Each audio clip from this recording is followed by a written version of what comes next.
Welcome to the Deep Dive. Today you're joining us as we explore the Roland TR-808 Rhythm Composer. I mean, this is an instrument that has truly redefined modern music, hasn't it? Oh, absolutely. It's iconic. Yeah, so we're going to chart its unexpected journey from being a bit of a commercial disappointment to, well, an absolute legend. And for this deep dive, you've given us a really fascinating set of materials. We've got articles from Roland itself and Wikipedia sort of laying out the history, the sounds, the influence. The basics. Yeah. Right. Then there's an article from Internet Tattoo looking at all the different ways the 808's been emulated or recreated over the years. Okay. We've also got a peek under the hood with a Reddit thread discussing the service manual. Gets a bit technical there. A bit niche, maybe. A little, yeah. And then a really detailed technical breakdown of the cymbal circuit specifically from Stanford University's CCRMA. Wow. And to round it off, excerpts from the original operation manual, which is always fun, and some reflections on its legacy from 80.com and Roland's own Music Connects site. Okay, so quite a mix. Our goal then is to take all this great info and, pull out the key insights for you, the listener. Mm-hmm. We want to give you a solid understanding of why the TR-808 is so important in music history, and maybe explore some of the surprisingly complex tech behind those sounds, but, without getting totally bogged down in jargon. Sounds like a plan. Right. So to kick things off, Where did this legendary machine actually come from? Okay, so the Roland TR-808, it was introduced way back in 1980. The price tag then was about $11,195. Which wasn't cheap back then. Definitely not pocket change, but what really set it apart right from the start was that it let users program their own rhythms. Ah, okay. So not just presets. Exactly. Most earlier drum machines just had built-in patterns you couldn't really change. Think of the old Ace Tone machines, like the one Don Lewis famously modified. The 808 was, a significant step up in creative control. So yeah, not just playing back pre-made beats. That's a huge difference right there. And it achieved its sounds through analog synthesis, correct? That also made it stand out. Precisely. The TR in TR-808 actually stands for transistor rhythm.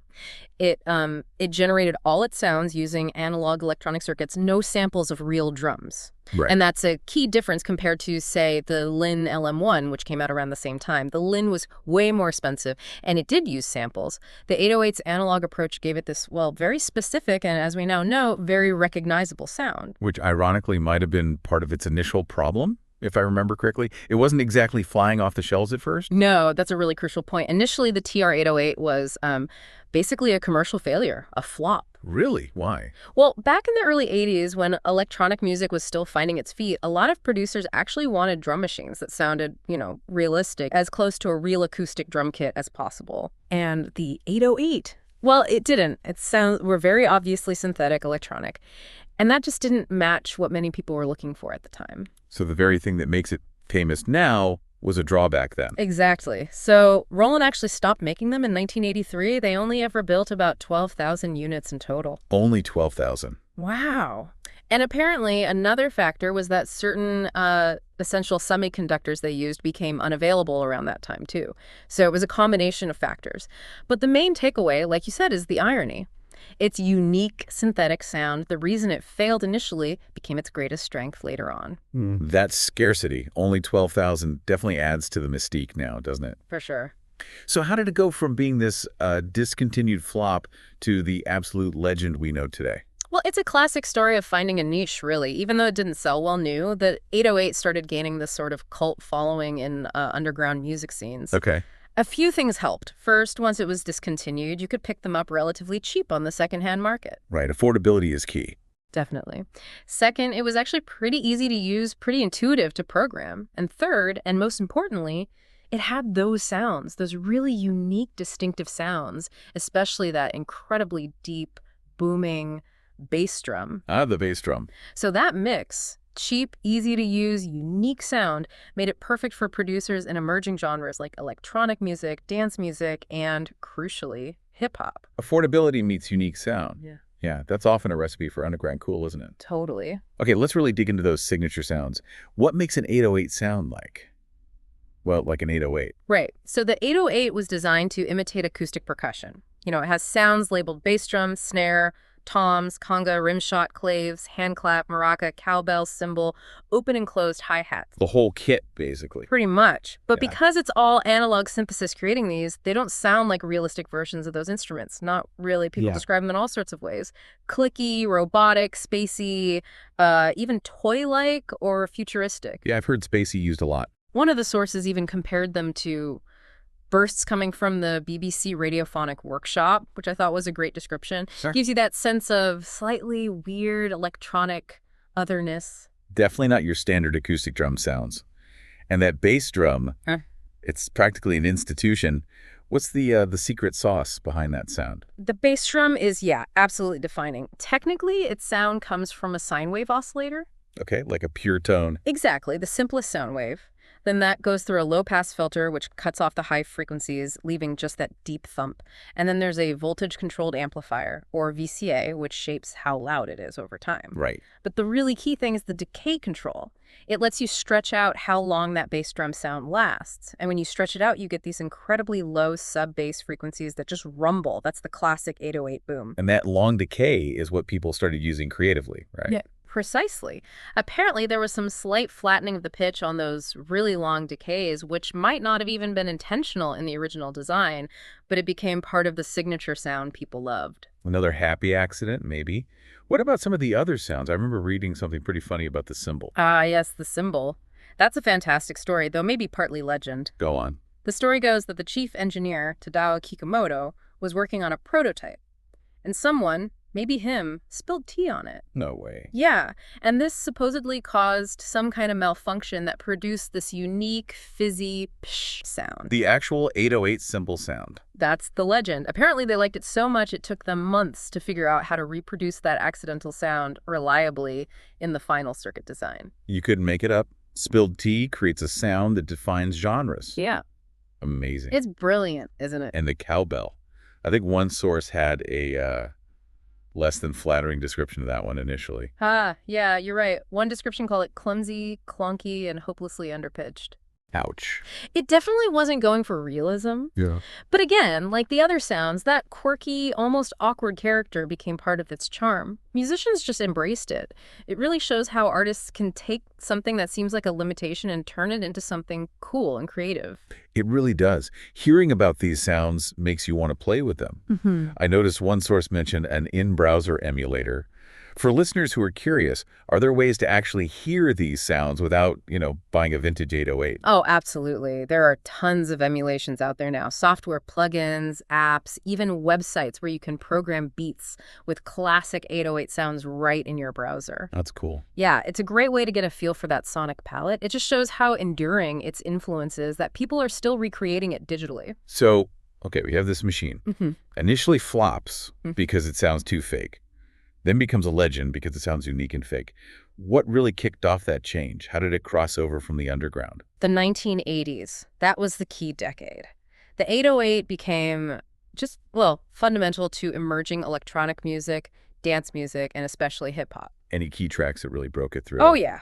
Early super influential tracks like Afrika Bambaataa and the Soul Sonic Force's Planet Rock from '82. That track is practically synonymous with the 808 sound. A total classic. And Marvin Gaye's Sexual Healing, also from '82. Really? Marvin Gaye used an 808. He did. Apparently he was drawn to it because it let him create music more independently, without needing a full band in the studio all the time. He programmed the beat himself. Wow. Listening back to Sexual Healing now, you can totally hear it, that smooth beat.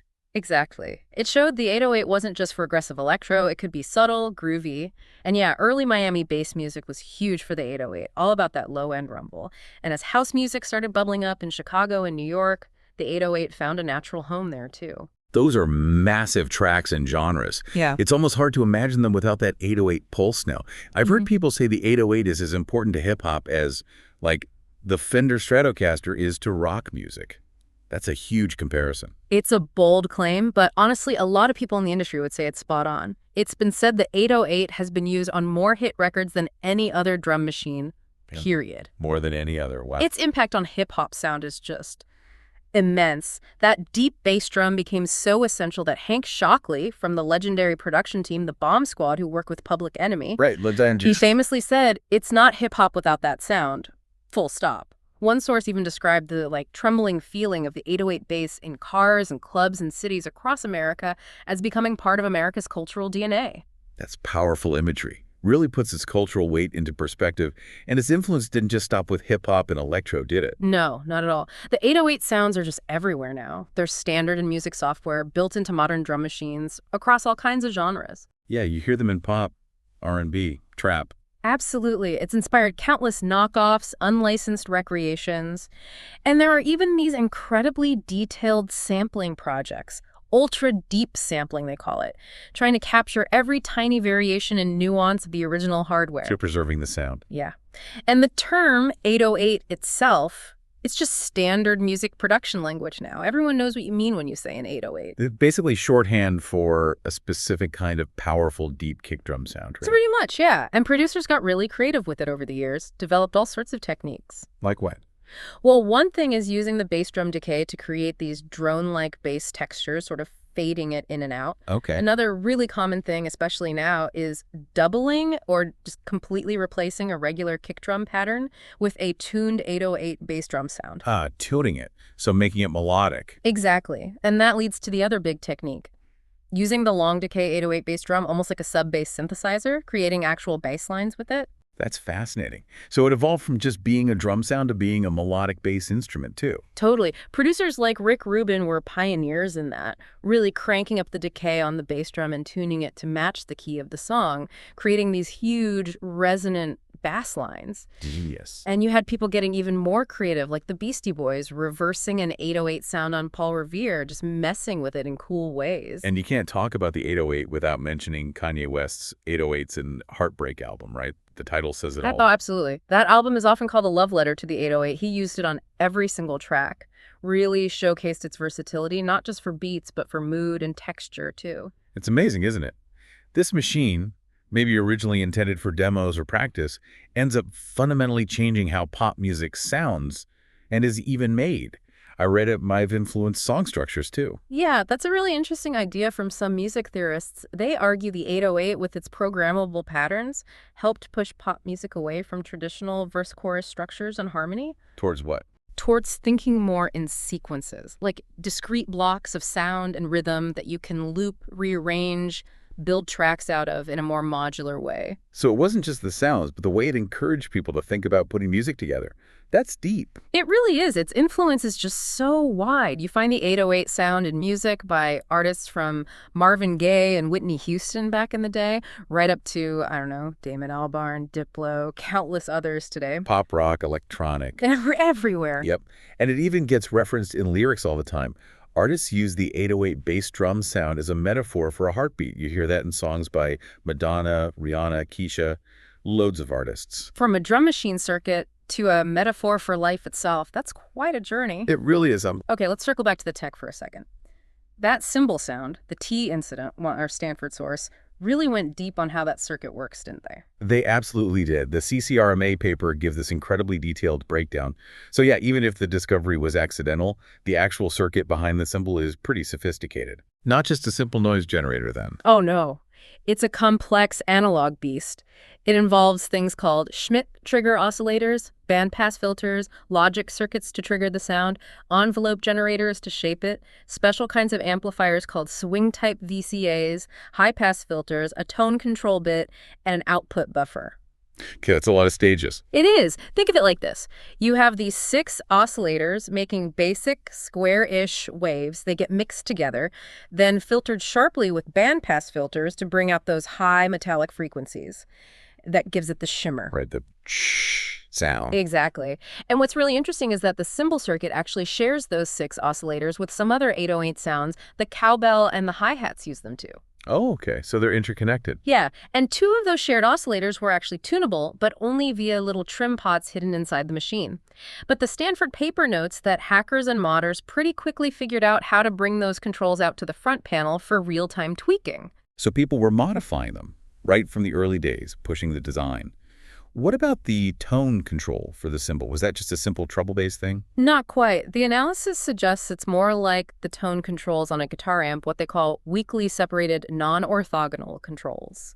Right. meaning adjusting the tone isn't just boosting or cutting one specific frequency.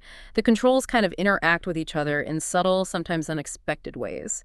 It makes shaping the sound a bit more interactive and less predictable than a simple EQ. Adds another layer of complexity to getting that sound. And it sounds like modern analysis lets us understand this even better now. Totally. We can now build these really accurate digital models of the circuits based on physics. These models can even simulate what happens when you do circuit bending mods, like what if you could tune each of those 6 oscillators individually, or bypass the filters. So you can explore sounds the original machine couldn't even make. Exactly. It opens up new sonic territory, all based on understanding the original analog design really deeply. They use advanced math, like the bilinear transform, to make the digital filters behave just like the analog ones, even dealing with tricky stuff like frequency warping at different sample rates. It's amazing how technology lets us not just replicate, but actually expand on these classic designs. So the 808 itself was discontinued in '83. Did Roland come out with a direct successor? Yes, they did.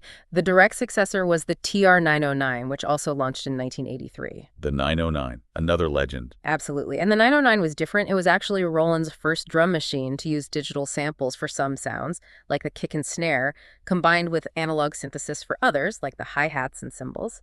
And just like the 808, the 909 went on to become massively influential, especially in techno and house music. So the dynasty continued.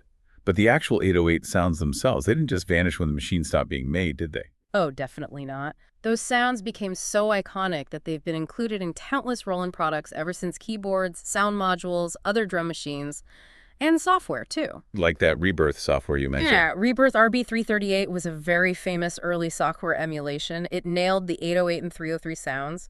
It was eventually discontinued, though, apparently due to some IP issues with Roland. Ah, okay. But since then, Roland themselves have embraced the legacy. They've released modern hardware reissues like the TR-08 Boutique module, and bigger machines like the TR-8 and TR-8S, which include digitally modeled 808 sounds alongside others. And other companies have made clones too, right? Yeah. Behringer has the RD8, which uses actual analog circuits to recreate the sound, and countless software companies offer 808 emulations or sample packs. The sound is just inescapable, really. It's been brought back again and again using analog, digital modeling, samples, the works. It really feels like it's come full circle, embraced by its original creators and constantly recreated by others. The legacy seems very much alive. Couldn't agree more. You see documentaries about it, you hear it constantly in new music across every genre imaginable, and people are still developing new ways to emulate it or use its sounds. Its impact just isn't fading. Well, you've definitely walked us through an incredible story from those kind of shaky beginnings to being this absolute pillar of modern music. It really drives home how an instrument that wasn't initially right for its time can end up defining future times. Yeah. Those super unique analog sounds, products of specific circuits, maybe even that T incident, they just sparked so much creativity for decades. That booming bass drum that literally shakes rooms, the clicky snare, the weird cowbell, that fizzy cymbal, its sonic signature is just undeniable. It completely changed the sound of hip-hop, electronic music, pop, everything, really. We really hope this deep dive has given you, our listener, a richer appreciation for this amazing machine, the tech behind it, and its incredible ongoing legacy. As always, though, this just scratches the surface. There's so much more you could explore. We definitely encourage you to maybe listen to some classic 808 tracks with fresh ears now. Yeah. Or maybe even check out one of those emulators we talked about. Yeah, have a play. It does make you think, though, what bits of the 808 story or sound really stick with you? And maybe what other bits of music tech history, what other influential instruments out there make you curious? There are definitely more stories like this waiting to be told. Subscribe to my channel.